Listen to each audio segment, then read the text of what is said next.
నమస్కారం. విష్ణు పురాణం 26 భాగంలోకి వచ్చాం. ఉషాపరిణయ గాథని ముందు భాగంలో తెలుసుకున్నామండి. అయితే ఇప్పుడు పౌండ్రక వాసుదేవుడి కథ చెప్పుకుందాం. కాశీపురాధీశుడి పేరు పౌండ్రక వాసుదేవుడు. ఈ వాసుదేవుడు పేరు ఎప్పుడైతే తనకి పెట్టబడిందో తను కృష్ణుడితో సమానమని అతను భావించేవాడు. తనకి సాటి ఏ రాజు లేడనే లాంటి ఒక గర్వం ఉండేదట అతనికి. తన పేరుకు తగినట్టు వాసుదేవ నామధేయానికి పైగా ఏమిటంటే పరవాసుదేవ తత్వం ఒకటి ఉంది, భగవతత్వం. విష్ణుమూర్తిని వాసుదేవుడు అంటే కృష్ణుడనే చెప్పుకోవడానికి వీల్లేదు. దాని పేరే అది. అంటే ప్రపంచంలో ఉన్న ప్రతి ప్రాణిని రక్షించగలిగిన వాడు వాసుదేవుడు అంటే. ఆ వాసుదేవుడి నామధేయం ఉండటం వల్ల ఎట్లా పరవాసుదేవ తత్వంలో శంఖచక్ర గదాధరుడుగా ఆయన గదాధారిగా ఉంటాడో అలాగా తను కూడా శంఖచక్రాలు కల్పించుకుని పరిపాలన చేస్తూ ఉండేవాడట. అతని లక్షణాలు చూసి చుట్టుపక్కల రాజులంతా హేళనగా మాట్లాడుకునేవాళ్ళు. కానీ వీడికి ఏమనిపించింది, వీడేం కృష్ణుడురా అలా మాట్లాడేవాళ్ళు. ఇప్పుడేమిటి కృష్ణుడు ఎక్కువ నేను తక్కువ? కృష్ణుడు కూడా నాలాగానే మానవ గర్భంలో జన్మించాడు కదా, అందుకని కృష్ణుడి మీద ఒక పగ కలిగింది. ఇప్పుడు ఇది అండి, దీనికి ఒక ప్రత్యేకమైన విషయం చెప్పుకోవాలి మనం. కలి సమీపానికి వచ్చేసేసరికల్లా కలిపురుష లక్షణం ఏంటంటే భగవంతుని మీద పగే కలిపురుష లక్షణం. సర్వసమృద్ధి కలిగినటువంటి ప్రపంచాన్ని ఎవరు నిర్మించారో అతనిని ధిక్కరించటమే కలి యొక్క లక్షణం. ఈ కలికి ముందు భాగాల్లో ఉన్న వ్యక్తుల్లో కూడా ఇలాంటి లక్షణాలు కొన్ని కనపడ్డాయి. అయితే ఎక్కువ మంది లేరు. అలాంటి వాళ్ళు ప్రత్యేకంగా పేర్లతోటి చెప్పదగిన వాళ్ళు మాత్రమే ఉన్నారనమాట. వాళ్ళలో శ్రీకృష్ణుడికి సంబంధించిన వాళ్ళు, భగవంతునితో కలిసి జన్మించిన వాళ్ళు, ఆ కాలంలో జన్మించిన వాళ్ళు, సమకాలీనులు కూడా కొంతమంది ఉన్నారు. కృష్ణుడిని ధిక్కరించిన వాళ్ళు, ప్రశ్నించిన వాళ్ళు ఉన్నారు కదా. మన మహాభారతంలో, భాగవతంలో ఆ కథలు చెప్పుకుంటాం. ఇప్పుడు ఇంతకుముందు కూడా మనం చూసాం కొన్ని కథలు. ఈ పౌండ్రక వాసుదేవుడికి కృష్ణుడి మీదే పగ. అయితే అన్ని విధాలా తమకి వశుడై ఉండాలని చెప్పవలసిన మాటలు చెప్పి ఒక దూతని కృష్ణుడి దగ్గరికి పంపించాడు. ఏంటి, నువ్వు నీ గొప్ప ఏం లేదు, నువ్వు ఇంకా శంఖాన్ని చక్రాన్ని పిలిస్తే వస్తాయి, చక్రాన్ని పిలవాలి నువ్వు, నా దగ్గర అవి రెడీగా ఉన్నాయి అని ఇలాంటి కొన్ని మాటలు చెప్పి నువ్వు నాకు వశుడుగా ఉండు అని ఉత్తరం రాయించి పంపించాడు.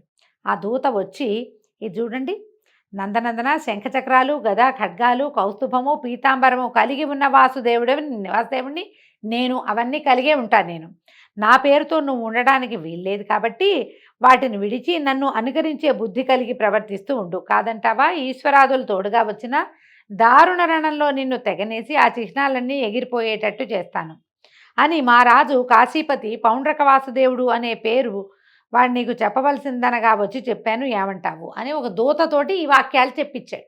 పౌండ్రక వాసుదేవుడు అనే నేను, నాకు ఇవన్నీ ఉన్నాయి, ఇవన్నీ నావి, నువ్వు నన్ను అనుసరిస్తున్నావు, నువ్వు నన్ను అనుకరించద్దు, నన్ను మోకరి చేయొద్దు అన్నట్టుగా చెప్పాడు. చెప్పేసరికల్లా కృష్ణుడు ఏమన్నాడంటే, అలాగే ఏదో దారుణ రణం చేస్తామంటున్నారు కదా, అదేమిటో చేసి చూసి చేస్తాను, చూసాక ప్రాణాలు విడవాల్సి వచ్చాననుకో, ఒకవేళ నేను దొరికిపోయాను అనుకో, నేను ఓడిపోయాను అనుకో, అప్పుడే ఈ చిహ్నాలు విడిచేస్తా, అప్పుడే నేను ఈ పసుపచ్చటి బట్ట కట్టుకోవటం మానేస్తాను, ఈ మకర కుండలాదులు అవి ధరించడం మానేస్తా, ఈ శంఖం చక్రం కూడా అప్పుడే విడిచిపెడతాను, కౌస్తుభమణిని కూడా నేను ధరించను, అప్పుడే మానేస్తా. యుద్ధం అన్నారు కదా, ఏదో దారుణ రణం, దానికి రండి, ఆ సంగతి చూస్తానన్నాడు. అనేసరికల్లా వెతకపోయిన తీగ కాళ్ళకి తగిలినట్టుగా మీ రాజు సమాచారం నేనే చూడాలనుకుంటాను, ఏదో కారణం ఉండాలి, పోట్లాడికి ఒట్టి పుణ్యానికి ఎట్లా యుద్ధం చేస్తాము, కారణం ఉండాలి. తను ఎటాగో ముందుకొచ్చాడు, ఉత్తరం కూడా పంపించి దూతను పంపాడు కాబట్టి తప్పకుండా ఎదిరించాల్సిందే, పోయి చెప్పు, ఎల్లుండి వచ్చి ఏం చెయ్యాలో నేను ఈ సంగతి అది చేస్తానన్నాడు. కృష్ణుడి మాటలు విని ఆ దూత వెళ్ళి తన రాజుకి కృష్ణుడు ఏం చెప్పాడో, శ్రీకృష్ణుడు ఇట్లా ఇట్లా చెప్పాడని చెప్పాక కృష్ణుడు, బలభద్రుడు, సాత్యకి ప్రముఖ యాదవ వీరులను ద్వారకకు కాపర్లుగా ఉంచి చక్రాధ్యాయుధ పాణి అయి గరుడ వాహనుడై కాశీనగరానికి వెళ్ళాడట. లోకభీకరమైన పాంచజన్యాన్ని పూరించాడు. ఆ శబ్దం వింటే సగం మంది ప్రాణాలు వదిలిపెడతారట. ఆ ధ్వని విని పౌండ్రుడు తన సైనిక భటులను కృష్ణునిపైకి పంపగా వాళ్ళు కృష్ణుని మీద వివిధాయుధాలు ప్రయోగం చేశారట. కృష్ణుడు రోషభీషణాకారుడై తన ఆయుధాలను సముచితాస్త్ర ప్రయోగంతో ఎగరగొట్టే ఆయుధాలన్నింటినీ పౌండ్రుని సైనికుల్ని తెగొట్టేశాడు, తెగ నరికేశాడట. తన సేన సర్వనాశనమైందని తెలిసి పౌండ్రక వాసుదేవుడు కోపించి రథారూఢుడై రణరంగానికి వచ్చాడు. అచ్చంగా వేషమంతా వాసుదేవుని వేషమే. వానిని చూసి చిరునవ్వు మోముతో కృష్ణుడు ఇట్లా అన్నాడట, దూత చేత నాకు వార్త పంపావు కదా, ఆ పని ఏదో నెరవేర్చడానికే వచ్చాను, నీళ్ళు అని చక్ర ఆయుధాన్ని ప్రయోగించాడట. అంతే, ఎండుపుల్ల అగ్గిమంటకి ఆహుతైనట్టుగా పౌండ్రక వాసుదేవుడు కృష్ణుడి చక్రానికి బలైపోయాడు. పైనున్న దేవతలు పరమానందంతో కృష్ణుని స్తుతి చేశారు. తర్వాత కృష్ణుడు ద్వారకకు రాగా పౌండ్రకుని కుమారుడు కృష్ణునిపై పగబట్టి అది తీర్చుకోవాలని శివుని గురించి 12 ఏళ్ళు తపస్సు చేశాడట ఘోరంగా. శివుని వల్ల ఒక శక్తిని వరంగా పొంది దాన్ని ద్వారకకి వచ్చి ప్రయోగించాడు. కృష్ణుడు అది తెలిసి చక్రాన్ని విడువగా అది పౌండ్రకుని కొడుకుని వాడు ప్రయోగించిన శక్తిని ముక్కలు చెక్కలు చేసేసిందట. ఇలాగా కృష్ణుడు చేసినటువంటి పనులు అతిమానుషములు. అలాగే బలభద్రుడు చేసిన పనులు కూడా వర్ణనాతీతాలైన కార్యక్రమాలు చేశాడు. దుష్ట శిక్షణ శిష్ట రక్షణ ధర్మ సంస్థాపన లక్ష్యంగా ఇలపై అవతరించి ఆ విష్ణువు చేసిందంతా ధార్మికమే. ఆత్మబంధువైనా సరే అధర్మ మార్గాన ప్రవర్తించాడంటే వానిని సమూలంగా నాశనం చేసిన ధర్మమూర్తి శ్రీకృష్ణుడు. దేవాదులకు కూడా ఆశ్చర్యుని ఆనందాన్ని కలిగించే పనులెన్నో చేశాడు. దుష్ట శిక్షణ చేసి భూభారం తీర్చడమే లక్ష్యంగా నారాయణుడు ద్వాపర యుగాంతంలో కృష్ణునిగా యదువంశంలో జన్మించాడు. పాండవులకు కౌరవులకు ఆస్తి పంపకం నెపంతో కలహం కలిగించి ఉభయ పక్షాలని యుద్ధానికి సిద్ధం చేశాడు. ఇరు వర్గాలకి తోడుగా ఇలపై గల రాజులు ఎందరో వచ్చారు. మొత్తమంతా 18 అక్షౌహిణుల బలగం. తన పర అనే భేదం లేనివాడే అర్జునునికి రథసారథి అయి 18 దినాలు పోరు ఘోరంగా జరిగేటట్టు చేశాడు. సర్వనాశనం కూడా అయ్యింది. అలాగే యాదవులను చూస్తూ పరస్పరం వైరం కలిగించి వాళ్లలో వారు కొట్టుకు చచ్చేటట్టుగా చేశాడు. చివరికి తన అన్న బలరాముడు పరమపదానానికి వెళ్ళిపోయారు. అలా చెప్పగా మైత్రేయుడు మహాత్మా, ఆపదల్లో ఉన్నవారిని ఆదుకునే కృష్ణుడు తన వంశీయులకే కలహాన్ని పుట్టించి చంపటమేమిటి? బలరామ పద్ధతి ఏది? ఆయన ఎలా వెళ్ళాడు? ఎక్కడికైనా పరమపదానికి ఎలా వెళ్ళాడు? అది ఏదో వివరించమని కోరుతూ ఉంటే పరాశరుడు ఇట్లా చెప్పాడట. ఇది మౌసల పర్వం అండి, మహాభారతంలో మౌసల పర్వం. ఈ మౌసల పర్వం గురించి ఒక వీడియో కూడా చేశాం, మన ఛానల్లో ఉంది, చూడండి. అది ప్రత్యేకంగా కనపడుతుంది. కృష్ణ అవతారం సమాప్తి ఎలా జరిగింది అనేది మౌసల పర్వంలోనే కనిపిస్తుంది. అది ఇక్కడ చెప్పబడింది. యాదవులు ఇంద్రాదులకు కూడా తేరి చూడరాని బలపరాక్రమాలతో మితిమీరి ప్రవర్తించడం చూసి కృష్ణుడు ఇట్లా అనుకున్నాడట, వీళ్ళని అంతమొందిస్తే గానీ భూభారం తీరదు, ఆ పని చేయవలసిందే అనుకుంటూ ఉండగా దూర్వాసుడు కృష్ణ దర్శనం చేయాలని ద్వారకకి వచ్చి ద్వారం దగ్గర నిలబడి తన రాక కృష్ణుడికి చెప్పవలసిందని అక్కడున్న యాదవ కుమారులతో చెప్పారట. వీళ్ళు ఈ పని చేయకుండా దైవ నిర్ణయం వల్ల కృష్ణుని మనవడైనటువంటి సాంబుడికి గర్భవతి వేషం వేసి దూర్వాసుని ముందు వద్దకు తీసుకొచ్చి, అయ్యా దీనికి కొడుకు ఎప్పుడు పుడతాడు అని అడిగారట. అడగంగానే అసలు విషయం గ్రహించినటువంటి దూర్వాస మహాముని కోపం ప్రకటించే చూపుతో చూసి, దీనికి కొడుకు పుట్టడు, ఇనపరోకలి దీని కడుపులోంచి వస్తుంది, వెంటనే యుద్ధం ఆరంభం అవుతుంది, దానివల్ల ఘోర యుద్ధం జరుగుతుంది, యదువంశమంతా నశిస్తుంది, నా మాట బ్రహ్మ కూడా జవదాటలేడు, బ్రహ్మ కూడా నా మాటని తప్పించలేడు, వీడు ఆడది కాదు, ఇది గర్భవతి వేషం, పొండి మూర్ఖులారా, మీరు మూర్ఖులు, చావడానికే పుట్టారు మీరని వెళ్ళిపోయాడు. ఆ యాదవ కుమారులు భయభ్రాంతులై కృష్ణుని వద్దకు వెళ్ళి జరిగింది చెప్పారు. ముని శాపానికి ఎదురీత చేయగలడు, కానీ చేయడానికి ఇచ్చగించలేదు కృష్ణుడు. చేయగలడు ఆయన, కానీ ఇదేమిటి, యదువంశ నాశనం ఎలాగూ తప్పదు, వీళ్ళు శాపగ్రస్తులు వీళ్ళు. కాబట్టి ఈ సమయంలోనే వీళ్ళు మదంతో కురుక్షేత్రంలో గెలిచిన వాళ్ళం మేమన్న ధోరణితోటి ప్రవర్తించటాన్ని దాన్ని చూసి కృష్ణుడు ఈ నిర్ణయాన్ని తీసుకున్నాడు.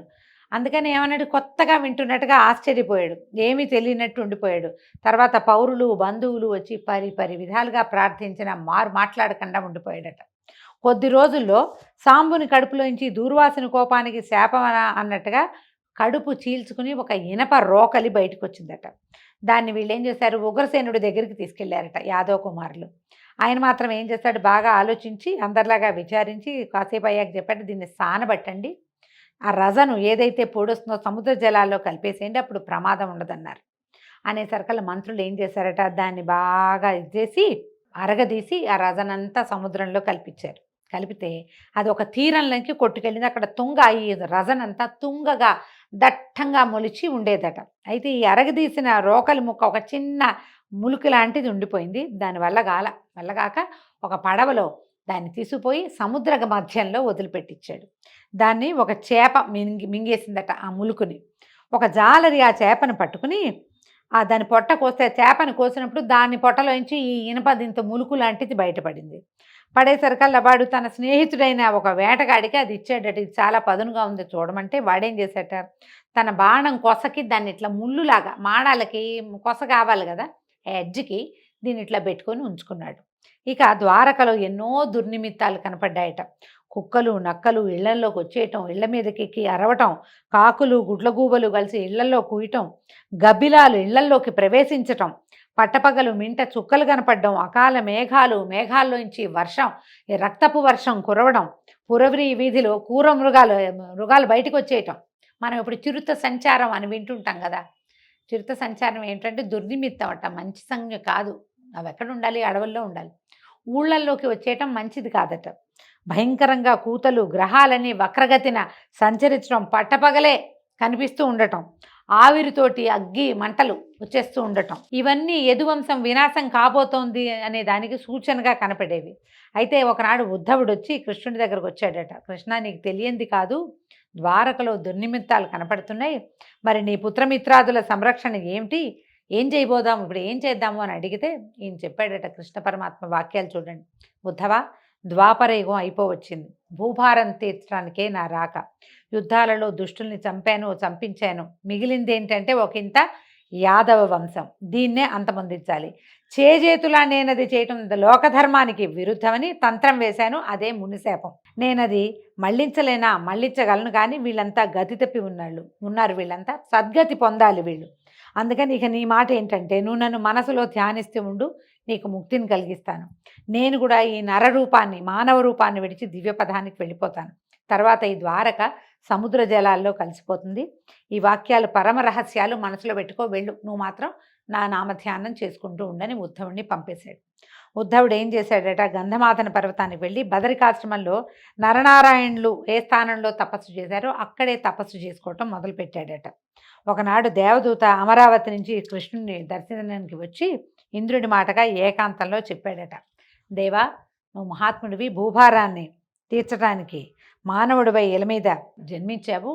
తర్వాత వాళ్ళకి మానవులకి కలహాలు కలిగించి యుద్ధాలు మహోద్ధతంగా చేసావు. ఆడవాళ్ళు తప్ప మగ పురుగులు లేకుండా చేసేసావు. ఇక మిగిలిన వాళ్ళు మీ యాదవులు, వీళ్ళను కూడా అంతమొందించి ఇక నువ్వు పరమపదానికి చేరవలసిందిగా కోరుతున్నాను. కాలగమనాన్ని లెక్కించాలి. నువ్వు 100 ఏళ్లకి మించి భూమి మీద ఉండటం భావ్యమా అంటే 100 ఏళ్ళు లేవు కృష్ణుడికి అని చెప్తోందండి పురాణం. కొంచెము మన మహాభారతం లెక్కల ప్రకారం కాస్త అటు ఇటుగా లెక్క పెడితే ఒక 130 సంవత్సరాలు అలా ఉన్నట్టు కనిపిస్తుంది. మరి ఈయన 100 ఏళ్లకి మించి ఉండద్దు అని ఈ విష్ణు పురాణంలో చెప్పబడింది. ఇట్లా ఈ మాటలు వినిపించిన ఆ దూతను చూసి ఇంకా 7 రోజుల్లో యాదవ వంశనాశనం అవుతుంది, అది కాగానే పరమపదానికి చేరిపోతానని ఇంద్రుడికి చెప్పు అని దూతని పంపేసి వాడిపోయి ఇంద్రుడికి తెలియజేశాడట.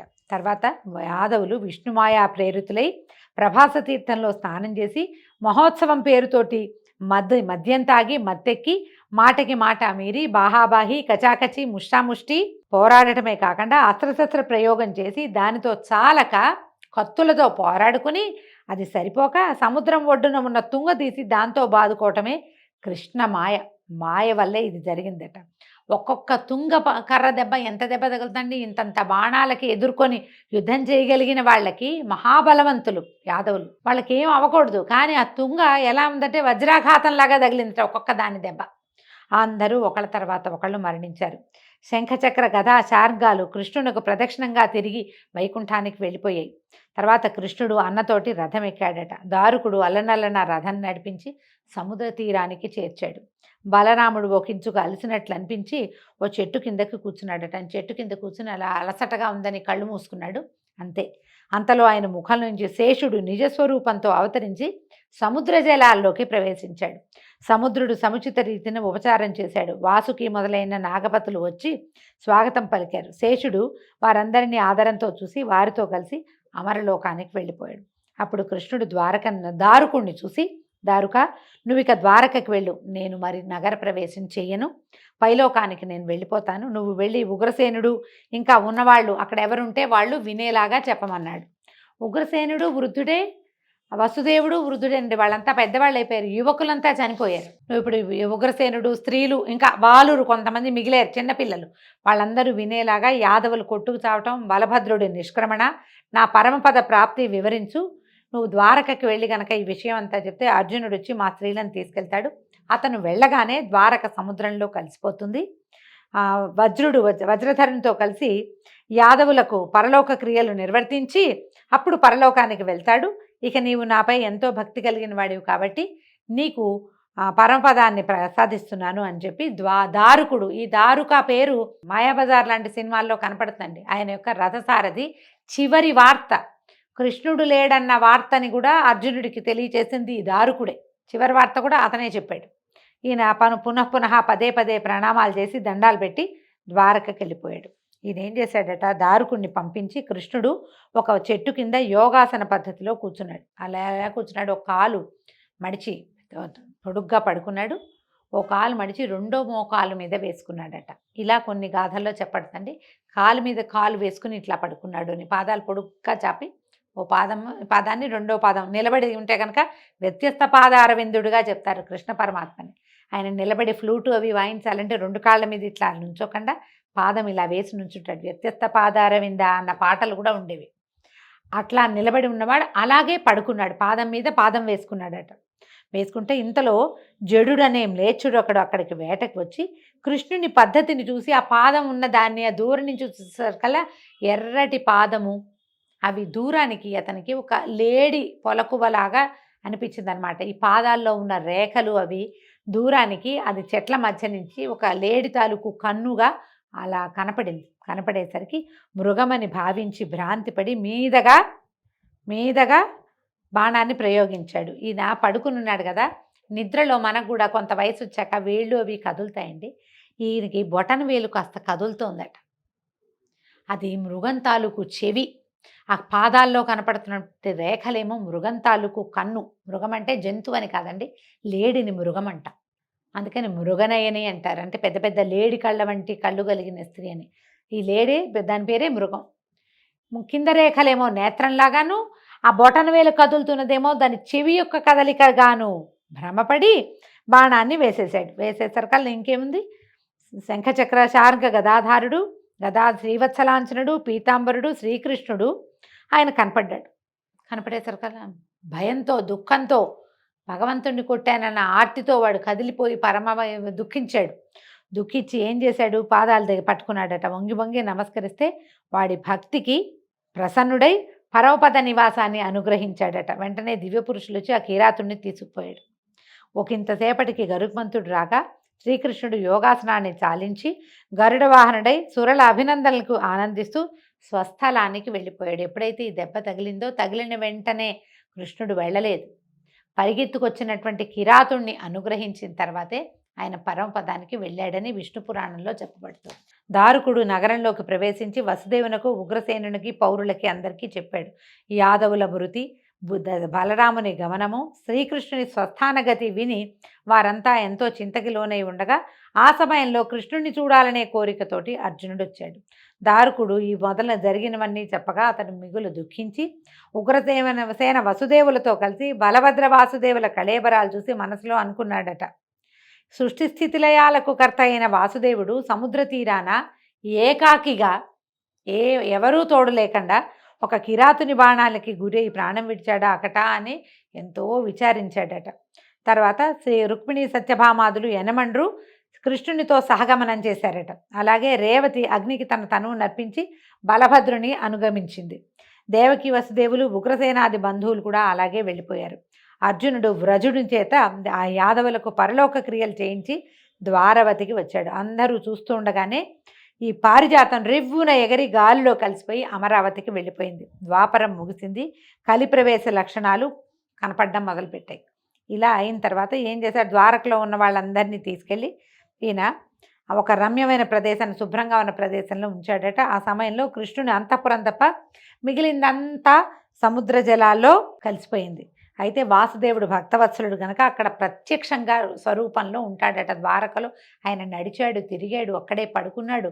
అక్కడే ఎన్నో రకాలమైన ఎంతోమందికి ఆశ్రయం ఇచ్చాడు, రక్షణ ఇచ్చాడు, ఎంతమందినో కాపాడాడు, కరుణించాడు, కోరిన కోరికలు తీర్చాడు. ఎంతమందితో కలిసి ఆటలాడుతూ నవ్వుతూ ఎంతమందితోటో కలిసి ఉన్నాడు. కాబట్టి ప్రత్యక్ష స్వరూపంలో ద్వారకా నగరంలో ఉంటాడని చెప్తారు. అందుకని అది పుణ్యక్షేత్రమైంది. విష్ణువు యొక్క విహారస్థలం గనక పాపనాశనము, సకల సుఖ సంస్థానము అయింది. సకల ధనధాన్య సమృద్ధితో కళకళలాడుతూ ఉంటుంది ఆ క్షేత్రం. దాన్ని దర్శించడానికి వెళ్ళిన మానవునకు మాధవుడు మోక్షప్రదాతగా ఉంటాడు. ఆ తర్వాత ఏం జరిగిందో చూద్దామండి. అంటే అర్జునుడు కృష్ణుడి యొక్క మిగిలిన భార్యలందరినీ తీసుకెళ్ళాడు. ఆ తీసుకెళ్తున్న సమయంలో ఏం జరిగింది?